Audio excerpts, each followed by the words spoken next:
Non, Ce sont des choses qu'on a acceptées comme étant faites par un certain nombre de personnes sur la Terre qui sont en grande majorité des femmes, alors qu'en fait, ce ne sont pas des choses du tout à accepter. Elles doivent croire que tout le monde trouve ça naturel, qu'elle fasse toutes ces occupations. En fait, c'est tout ce qu'il y a de pas naturel, vraiment. En 1975, l'actrice Delphine Seyrig évoque son rôle de femme au foyer dans le film Jeanne Dielman, 23 quai du Commerce, 1080 Bruxelles, de la réalisatrice belge Chantal Akerman. C'est une nouveauté pour moi, enfin pas seulement pour moi, mais je suis sûre pour beaucoup de spectateurs.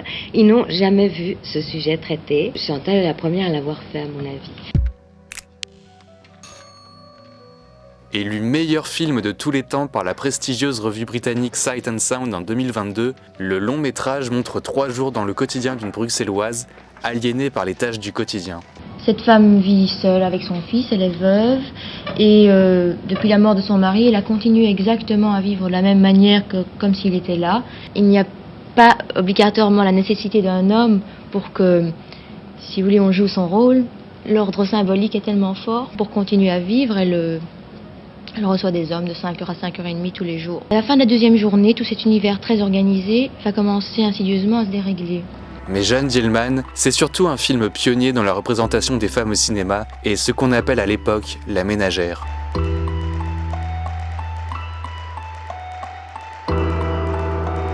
On se rend compte qu'une femme au foyer est une femme aussi qui travaille. Oui, ça, je crois qu'aucune ménagère n'apprendra ça comme une grande nouvelle aujourd'hui, ni dans ce film. Elles le savent. Les maris ne savent pas. Les maris ne le savent pas, ou du moins ils le savent très bien, mais ils ne veulent pas le savoir. Ce qui est très différent. Je crois que personne ne peut ignorer les besognes de la ménagère. Ce qu'il y a dans ce film, c'est qu'on les observe pendant 3 heures et que ça résume 3 jours. La réalisatrice Chantal Akerman, âgée de 24 ans, a tourné le film en 4 semaines avec une équipe technique composée de femmes. Elle dit s'être inspirée des souvenirs de sa mère à la cuisine. J'ai vu des femmes de dos, penchées, portant des paquets. Un homme n'aurait pas fait ça, je pense. Un homme, parce que dès son enfance, on lui apprend que les vraies valeurs sont pas là, qu'on fait pas de l'art avec une femme qui fait la vaisselle. Et moi, j'ai pas pris le contre-pied consciemment, j'ai fait ce qui m'intéressait.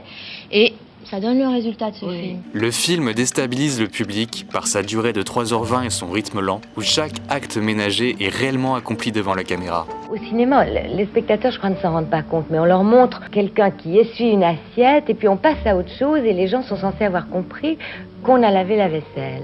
Et dans ce film-là, non, les choses ont leur réalité complète, et elles sont faites complètement. Mais c'est aussi une révélation pour Delphine Seyrig, qui n'avait quasiment tourné jusque-là qu'avec des cinéastes masculins. Je me suis aperçue d'abord que je jouais des personnages féminins, que donc c'était très agréable d'en parler avec une autre personne du sexe féminin.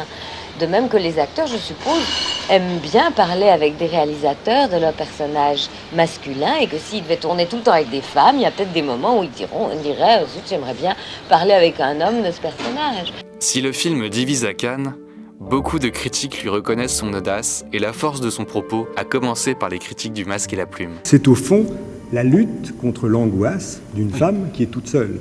Et quand Nicolas Drabaudy parlait tout à l'heure d'ellipse, eh bien évidemment, mais c'est un parti pris. D'habitude au cinéma, on ne montre que les temps forts. Je voudrais souligner le génie de Delphine Seyrig. On ne le dira jamais assez. Et son courage, film après film, de jouer des personnages qui ne la mettent pas du tout en valeur avec un maquillage excessif, avec un rôle de star. Elle est la femme au foyer, dans un foyer froid, dans un pays froid, et elle est remarquable.